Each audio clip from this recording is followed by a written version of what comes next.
Hi guys, welcome back to No Interruptions. I'm Kate, and today we're talking about drag shows, we're talking about gender appropriation, and the large narrative of hypocrisy that we're starting to see more and more in different areas of our community. It's going to be really juicy, so stay tuned.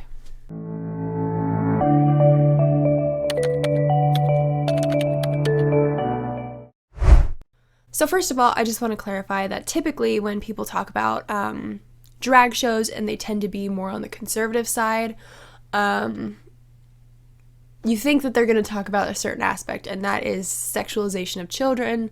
You know, they're doing drag shows in front of children, all of that. I'm not going to be talking about that in this video. I feel like that's a whole separate thing. So if that is a video you'd like to see, drop me a comment below and let me know. I would love to make a video like that for you guys. So first of all, just to lay some context out for those of you who may have forgotten, who maybe never heard of this story before, and there's many stories like it, I'll link a few of them below.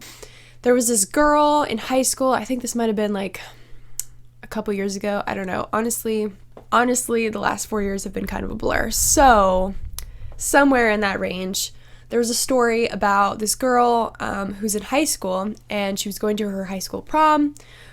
She picked out this dress that was sort of inspired by Asian culture. It kind of looked like it was inspired by Asian culture.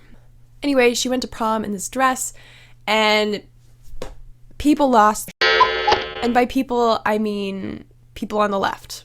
They totally freaked out. I am very angry with you right now. They're saying, oh, this is cultural appropriation. How dare she wear this dress? You know, she's not Asian. Like, how could she wear something that resembles Asian culture? Like, that's offensive. I'm sure everyone's heard of a story where someone who is white got in trouble because they were wearing the braids that are typically worn by black people. My point here is that anytime something like this comes up, someone who's white is wearing cornrows, you know, someone's wearing a dress that's inspired by another culture that's not their own, people on the left freak out. And I say people on the left as a generalization. There are some people who consider themselves Republican who might think that that's offensive too. Though not many, if we're being honest. But so this is kind of the context and background of what I'm about to jump into, which is drag shows. So like I said, I could spend a lot of time on all of the things about drag shows and that kind of thing that makes my blood boil. But for today, I'm just going to talk about the hypocrisy that drag shows are swimming in. Like, it's so blatant and no one's talking about it. And that hypocrisy is this. So on the one side, we have cultural appropriation, right? You're not allowed to wear that dress. That's not from your culture. You can't wear your hair like that. Blah, blah, blah, blah, blah. Then over here, we have drag shows, right? Where literally biological men are dressing up as women and parading themselves around making a show about it. I'm sensing some kind of double standard here.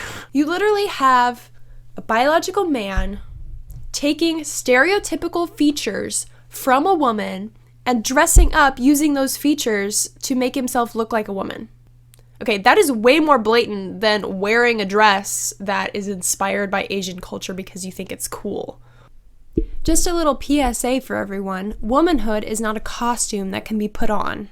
Okay, and all of us have seen a preview in one way or another of what a drag show looks like. Just a preview. What these people look like when they're dressed up, right? They have these long wigs on. They have this horrible, you know, really exaggerated makeup. I've seen the video. It's horrible.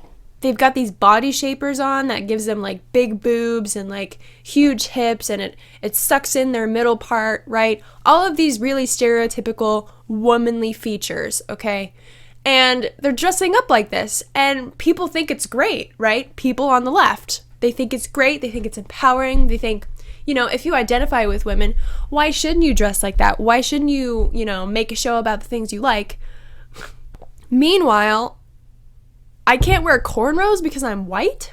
But are we seeing the imbalance here? The hypocrisy behind people on the left who are strong believers in cultural appropriation, and yet they don't see the parallel of gender appropriation going on right in front of their faces. And the reason that I'm bringing this up is because, you know, we just had Pride Month last month, right, in June. Although, if we're being honest, every month kind of feels like Pride Month now. Just to be fair, I'm not the type of person who is typically in favor of cancel culture. However, if the left wants to play this game of canceling people because they're dressing a certain way, because they're wearing their hair a certain way, whatever the heck the issue is this week, I am in favor of consistency. So listen up, here's the deal.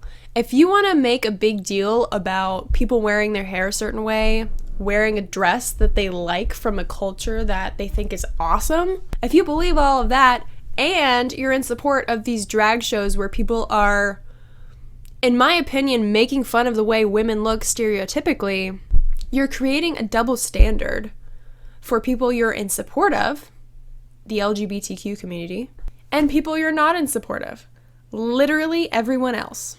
Open your eyes and look at what you've done! In conclusion, you can't have it both ways. Unless, of course, you are the left, which is why it's our job to keep them in check, encourage ideological consistency, and for the love of goodness, to be reasonable about the standards that we're setting for our culture and for our society. Thanks for watching. Don't forget to like and subscribe. Drop me a comment below on if you agree with this video, if you disagree, what's another topic that you think I should cover in another video. Visit dailyclout.io for more content, and I will see you next time. And it's Naomi Wolf of Daily Clout, and I am asking you to please, if you like the video you just saw, support us, become a member, donate. You can send checks to P.O. Box 24, Millerton, New York, 12546, or go to Daily Clout, DAILYCLOUT, become a member or donate. Thank you so much for your support. Every penny goes for paying our hardworking staff, paying hosting costs, and paying our lawyers who have been leading the fight to keep you safe and free, to keep the Constitution safe and to keep you free. Thank you so much.